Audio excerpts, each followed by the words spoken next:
maybe you do and maybe you don't wonder why in the heck I'm wearing my jacket in the house like multiple days. But it's because I'm too lazy to take my jacket off and put a sweatshirt on. That's the only reason. I had not written this down as a question of the day, but I am about to talk about birthdays. So I want to ask you, what is your traditional birthday celebration? Because for us growing up, we just did like a cake. We invited friends over and usually they would bring gifts, right?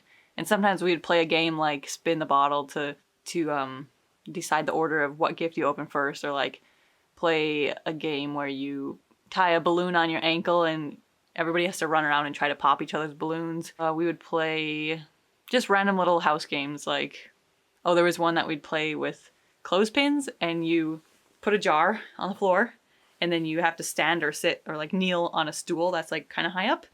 And then you have to try to drop clothespins into the bottle.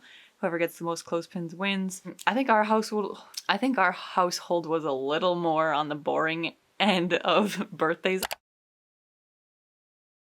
I always loved birthdays growing up. I take that back. I didn't love a lot of my birthdays, but that was, anyway. I enjoyed the tradition that we had, I should say.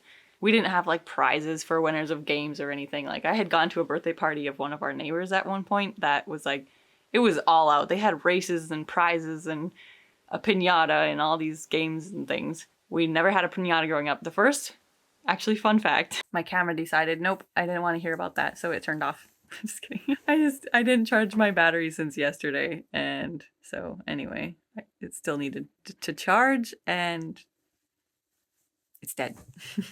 Where was I? Fun fact, my first ever piñata on my birthday was in Nicaragua when I turned 18 years old. Or was it 19? 18. Yeah, 18. Yeah, my friends at the English class where I was kind of sort of helping out bought me a piñata and celebrated my birthday. That's pretty cool. My first ever piñata when I was 18.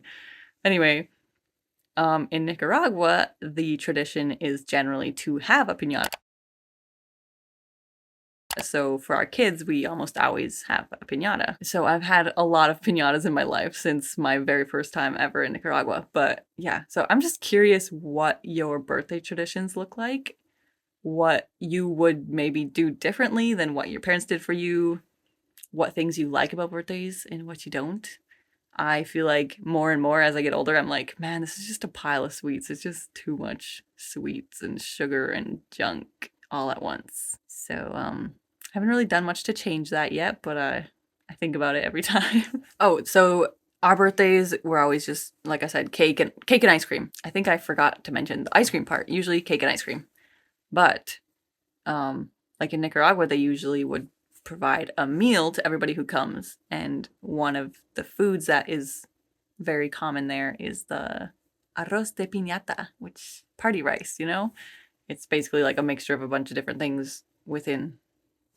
It's a rice dish, anyway. The official name is arroz relleno, but we like to call it arroz de piñata because you usually serve it at a piñata or a birthday party. I guess a lot of parties generally that I have gone to growing up have been more like frozen pizza or like Little Caesars or whatever. Pizza is a pretty common party food, I feel like, if people are going to provide food. Also depends on the time of year. Might be like going swimming, or might be going skating, or might be going sledding, or just playing outside in the snow, or whatever the season you do an outside activity. So, okay, I think that's all my thoughts about birthdays, but let me know in the comments what you think, and I will see you tomorrow.